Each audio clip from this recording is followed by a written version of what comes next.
Hello, I am Scott Herbst, and you are watching and or listening to The Flex, a conversation show where we talk with leaders who are expressing leadership with the intention that it open access to give you access to expressing yours. There we go. I'm really excited to have Dana Visalli-Gold on our show today. Dana is the founder and CEO of Optimal Beginnings. They are a firm that provides integrated, holistic services in supporting families who have kids with autism, and they are in the DC metro area. As usual, I'm going to let you hear Dana's story from Dana. Dana, welcome to the show. Thanks, Scott. I really appreciate it.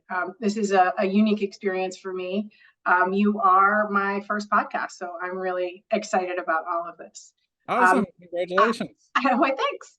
I did not get here in your traditional organic kind of way of I was an RBT and then I was a BCBA and then I opened my own business. I really, that was not how my journey started, not how my journey is going.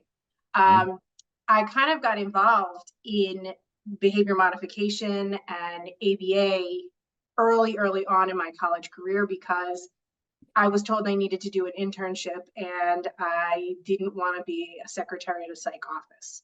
So there was an opportunity to work in a school here in DC because I went to George Washington University, and there was an opportunity to work in a school as a paraprofessional. And I took it. And I loved every second of it. And from there, I worked in different schools, all as internships throughout my undergrad career.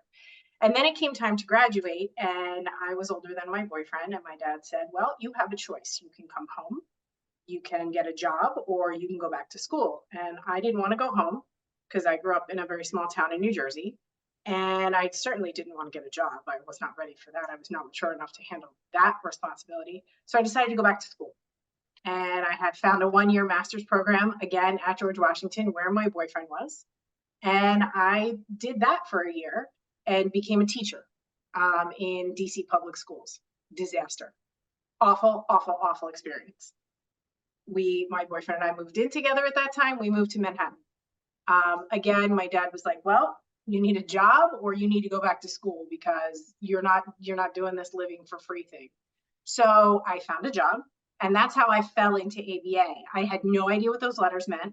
I'd never heard of it. I was clear that it was not something that I was well versed in at all. And I went on this interview and the woman said, do you know what it is? And I said, sure. And I had read one thing that somebody else I knew took a class on ABA and she handed me a pamphlet and I read that. And that's what I went on the interview with. And I got hired on the spot, and it was your traditional one-to-one ABA in people's houses, again, in New York City. I worked all over the 5 boroughs up there and fell in love with the process of it and what it was and how the progress goes for families and all of that, and decided to go back to school again. Then I went back to school. You get a second master's. I got a PhD. Oh, all right. Yeah. I went all the way through all of that, worked with Doug Greer at Columbia, and that was like a lot of fun. We remained being a teacher because that was our program, was to do that. And then got married, was pregnant with my first son. My husband transferred back to Washington, D.C. And lo and behold, here I came, 7 months pregnant, trying to find a job. Found one, awful, terrible, and decided at that time it was time why do you say it was terrible? The man that I was working for we did not see eye to eye on ABA. He was very experimental ABA. I was much more applied and practical. And so while he wanted me to be the program director of his company, he was overly critical of my work. He was micromanaging. He didn't keep his word. There were a lot of reasons why it just was a terrible experience. Yeah. And it wasn't the ABA that was bad. It was the experience of working in that company that wasn't very good.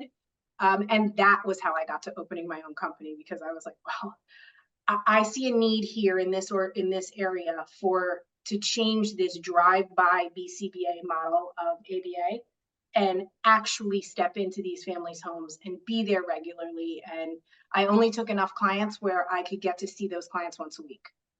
or twice a week, where I was going and sitting with my therapist and training them, like hand training them and working with them to really ensure the best quality for the families who were hiring. Yeah. Fast forward 18 years later, and now I've got 2 clinics here in the DC area, one in Rockville, Maryland, and one in Vienna or Tyson's Corner, Virginia. And we serve about 150 families.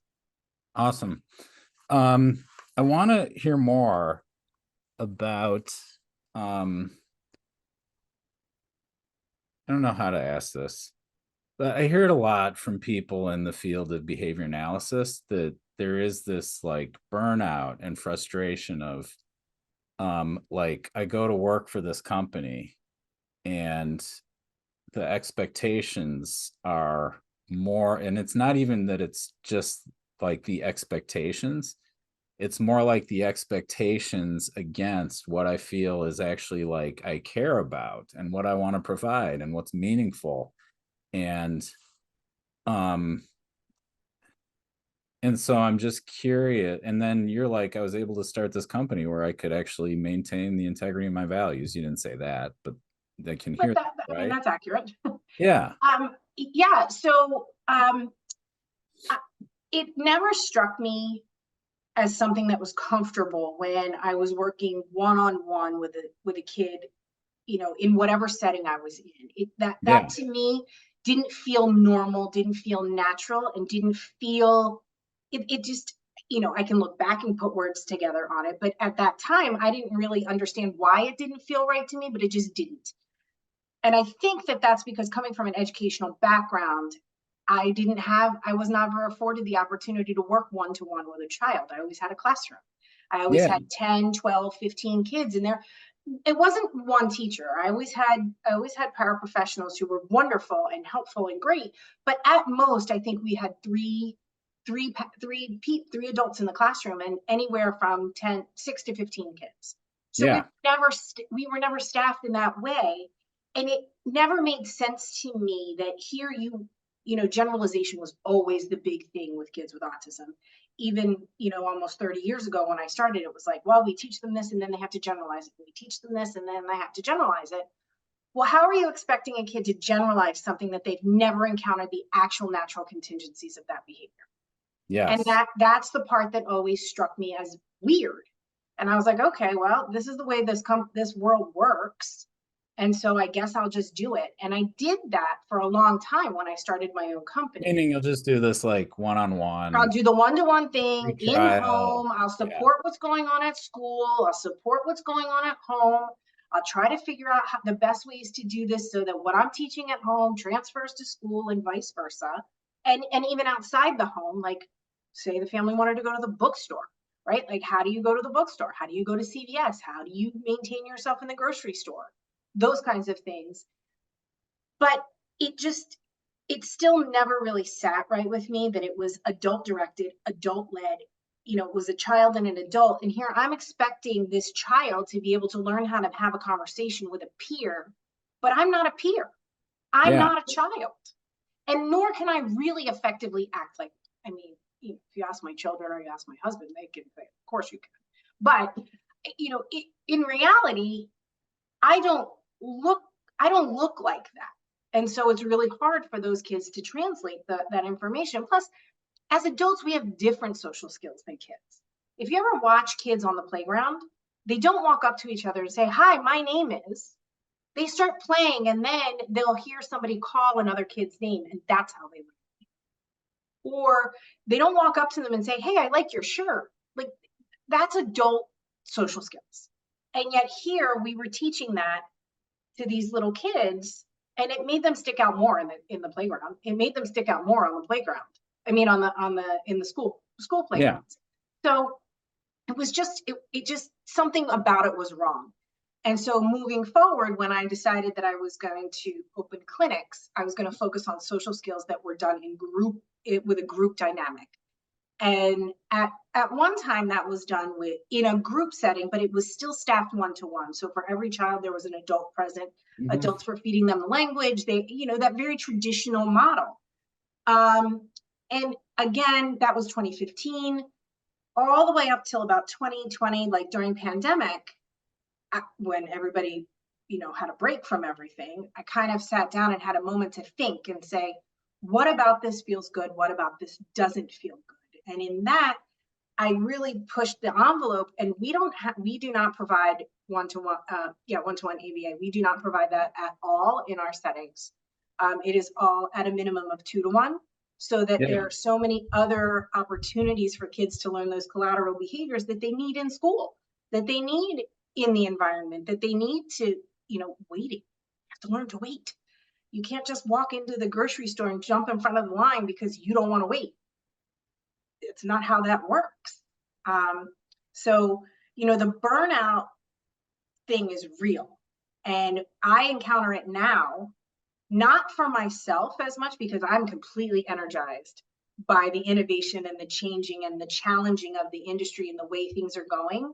So Yeah. I'm not really burned out. I'm invigorated by it, but I see a lot of my staff get burned out because it's the dichotomy of what they've learned is ABA and how we're actually implementing it. And sometimes that fight, that internal fight where our staff members can't really internalize what it is we're trying to do.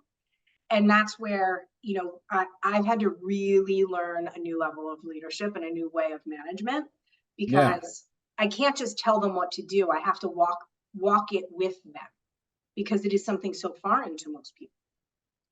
Yeah, well, let's awesome. I want to talk about a couple things. Because one thing I love about what you're sharing, and I love stories that are like where you find your passion and find something that really works for you and work creatively within a system to actually like have, make a difference for people while being lit up yourself, right?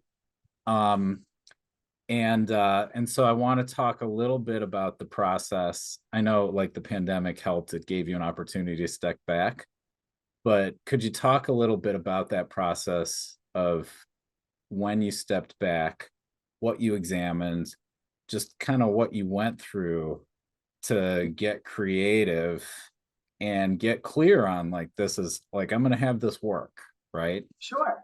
And then I So, want to talk about also what you've learned about like adjusting your leadership to yeah, absolutely.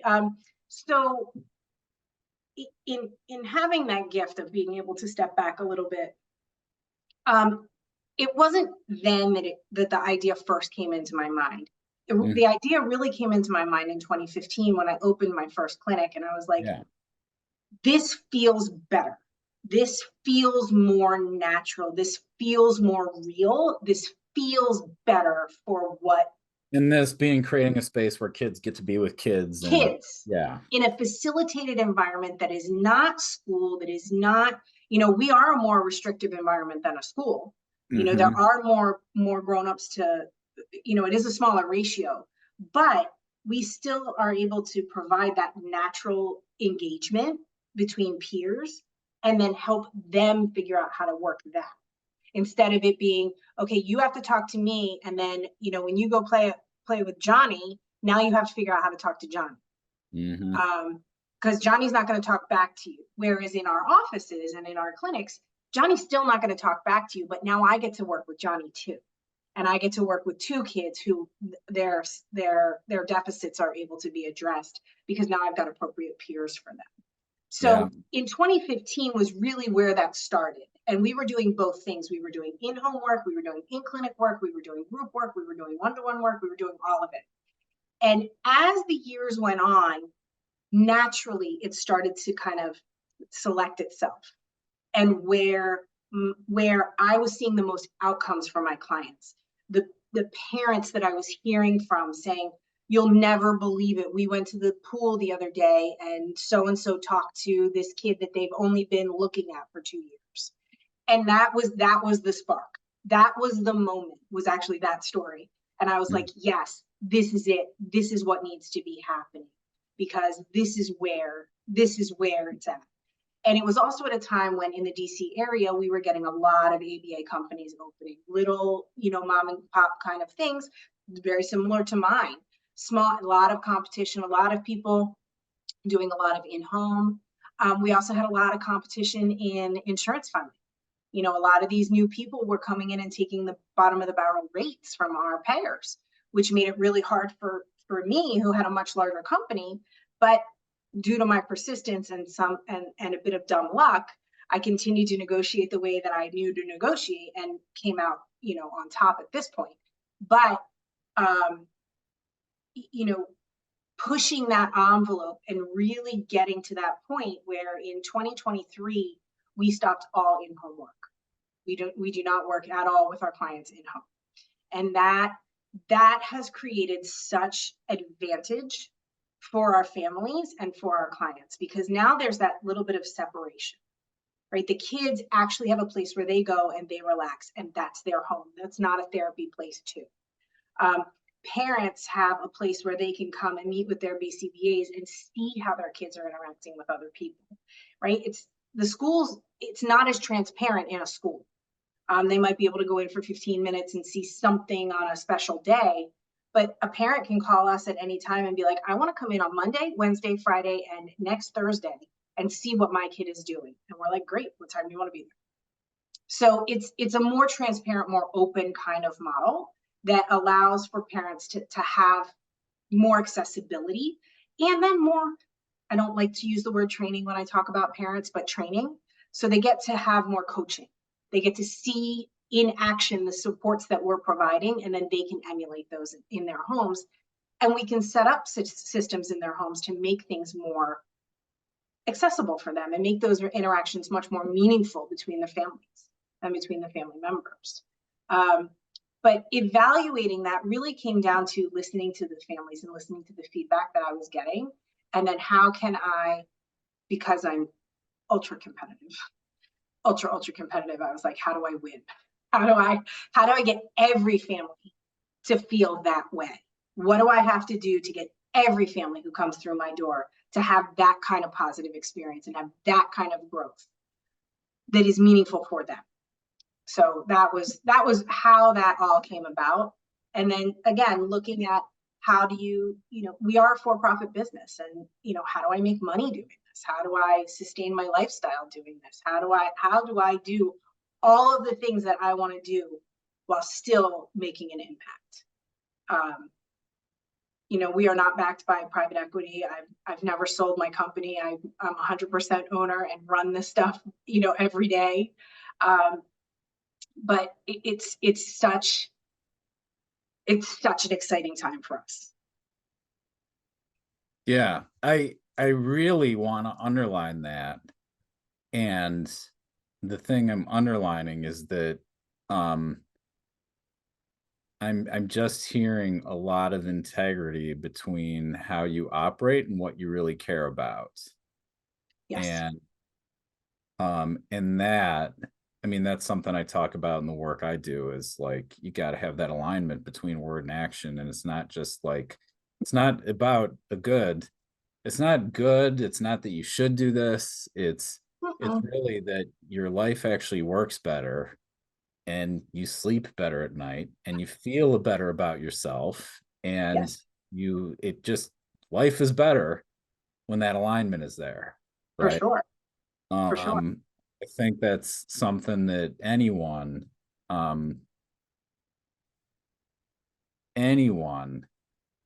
can take something from. And maybe if you're not starting your own business, like, be in integrity in your values. Sure. If you're working for a company that, like you talked about, that first company or went to, the guy didn't follow through on what he said.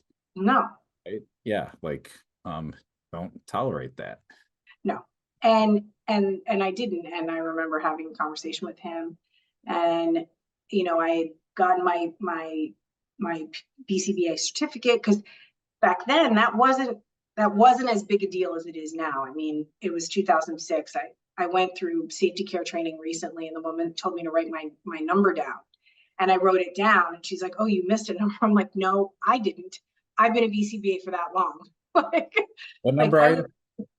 3014. Okay. So I was one of the first, 3,500 BCBAs.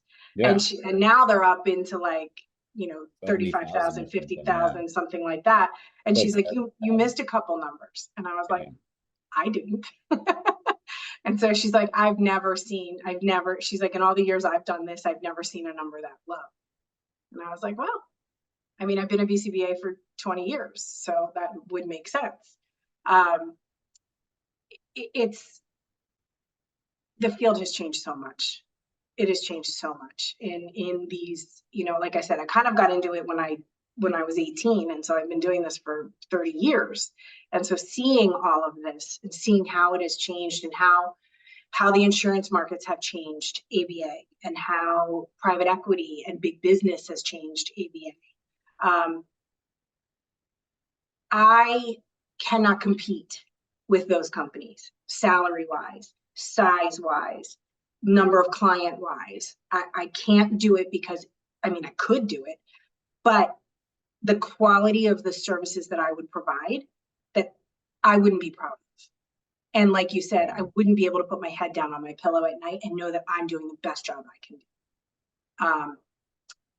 I have lost a lot of employees who misjudged me pushing them for the quality of the client for money making. And it's really not that. And that burnout, that expectation that I am acting like all the other people in the industry is what burns people out, right? They're not actually listening because there's that competing thing. Oh, I can go work for this company over here and make $3 an hour more, but you're not getting the support over there. You're not getting the supervision. You're not getting the lower number of clients. You're not getting all of those things that you're getting, all of those non-monetary perks that you're getting from a BCBA owned small business. Mm-hmm. Right. And so that is leading to a huge amount of burnout in this industry right now. BCBAs who are coming to me from these big box companies, from these PE companies, are like, Dina, I had 35 clients. And I'm like, well, that's a lot, but how many hours a week were they getting? Were they getting 3 hours a week? If you're getting 3 hours a week, like maybe having more than 15 clients is okay, because you're only working, there is that ratio, right? 20%. There, all of this to be taken into consideration, but that's not public knowledge, right? That's not publicized. That's not the sexy part of ABA. That's not the sexy part of the industry. The sexy part of the industry is, oh, I get to work with one kid at a time. I get to do this and I can focus all of my attention on one kid at a time. I'm like, well, is that really what that kid needs? Well, this is a really great place to then pivot back to, because you talked about earlier that that's a source of burnout, that you have a lot of BCBAs who expect that I'm going to be working one-to-one, got a different model. Adjusting their framework is a challenge. You've had to adjust your leadership to walk them through that. So talk about what adjustments you've had to make. And I'd really love a before and after, like, here's how I was doing it. Here's what I learned. Here's what's really Sure. Yeah. So how I was doing it before was always by example, but I didn't have to give as much of an example because what I was doing was in the mainstream. It's what everybody else was doing. So I could say, do X, Y, and Z. I could say, touch your nose, good job, right? Mm-hmm. Now I had to say, touch your nose, and this is how you touch your nose. And then they would have to do it. And then I would have to provide the right. So now there became this imitation model that became part of my management, because now I was educating. Now I wasn't managing. So that's the difference, is that now I have to take a very different approach. It takes a lot more out of me to be more understanding of the fact that I am not doing what everyone else is doing. So now I'm educating my staff as to how does optimal beginnings do ABA? How does this look? Why is this beneficial? Because now I don't have the body of research behind me saying 120 ABA is done like this and this is why it's good. Now I'm saying this is just as good, if not better.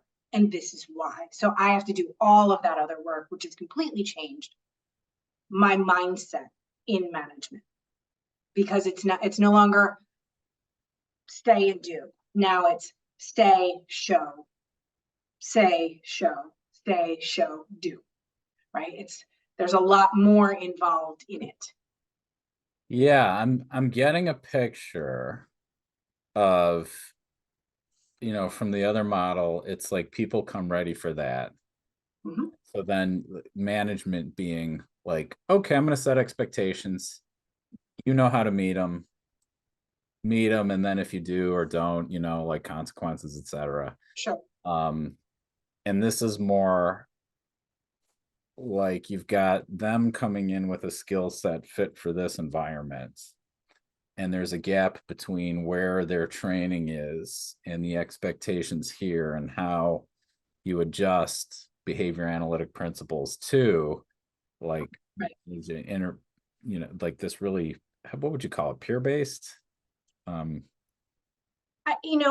just call it a group, Okay, yeah, a child centered, awesome, child led. yeah. And so I think this is really useful too for anyone, in that it's really getting, like, learning to spot that gap of where their knowledge and training exists now, where you want it to be, and then the iterative process of, okay, tell, show, like demonstrate, correct, like, and then do it again and do it again, and really, I'm hearing a level of patience that is required to kind of like, It is. it And didn't it's sound not like, something, oh yeah, okay, now they get it. right. It's And like, it's not something that no, comes they're like, naturally or easily to me. Patience is not it's not my thing. I have really high expectations of myself. I have really high expectations of the people who work with me. And so it takes a lot of effort to be like, okay, why didn't they meet that expectation? Is it because I wasn't clear in expressing it? Is it because my expectation was too high? Was it because they didn't have a prerequisite skill? So there's a lot of introspection that now goes into my management. yeah, bro.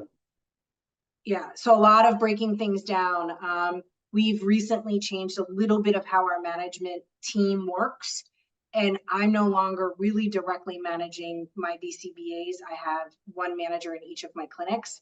So now I'm really managing them and mentoring them to come up into a less BCBA role, sort of, and a more manager role, which is another level of skill set.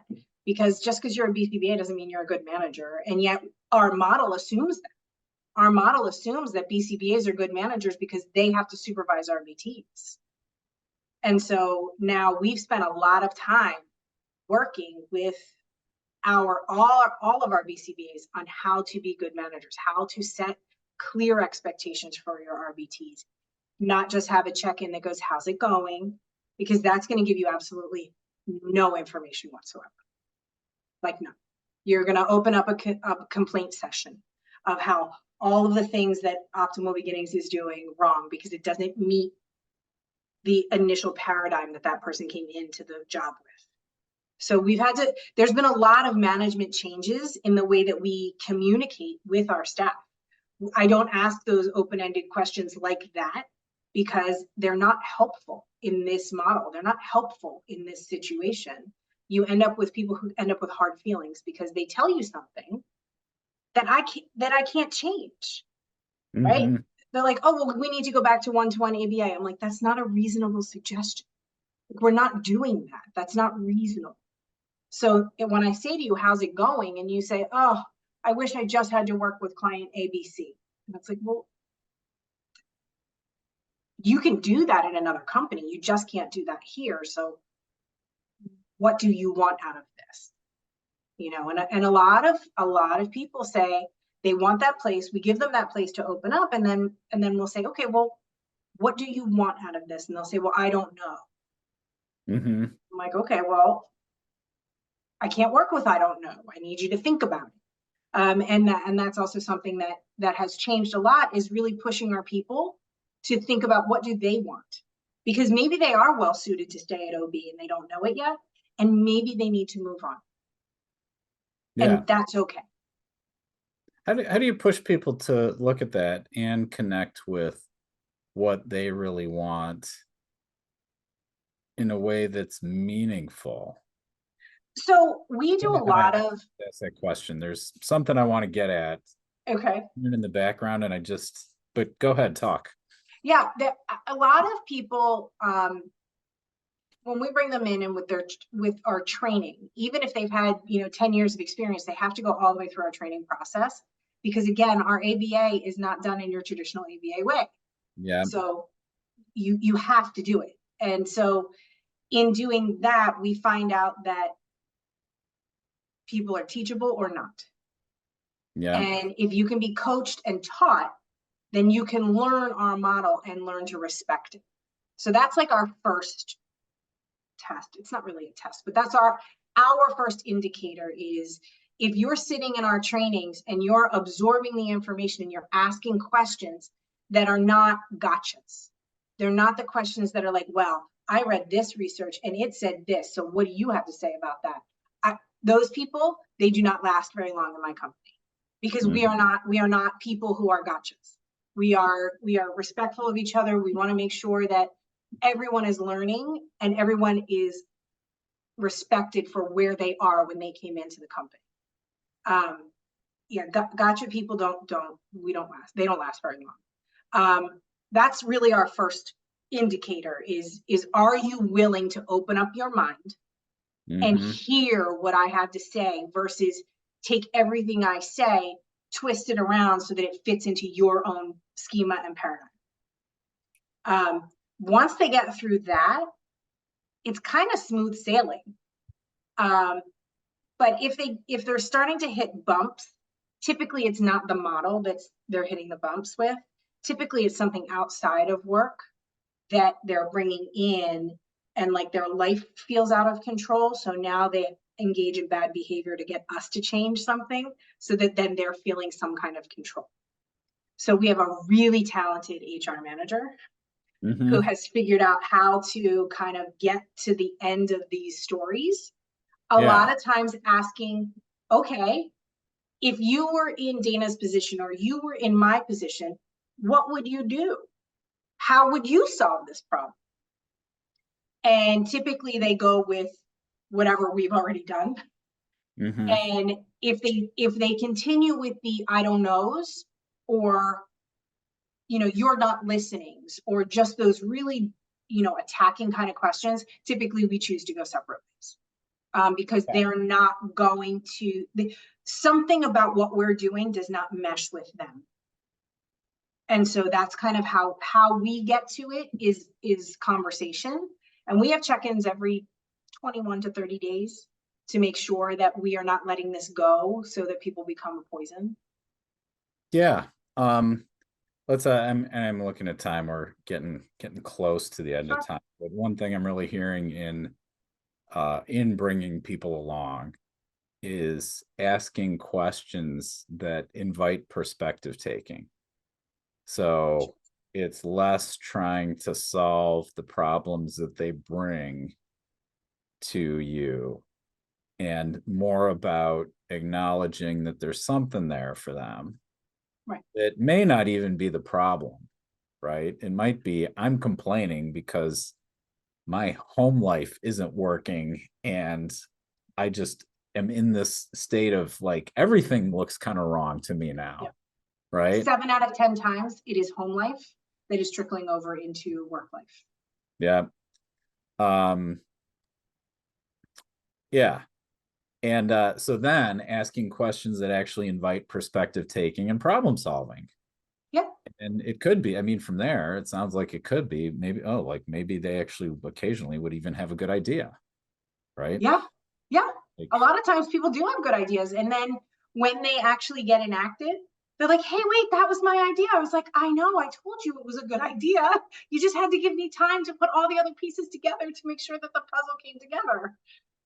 So, they do enjoy getting that kind of feedback and getting that understanding. And it's really kind of cool when it happens. We take that same approach with the families too, when we do a lot of our parent work and Mhm.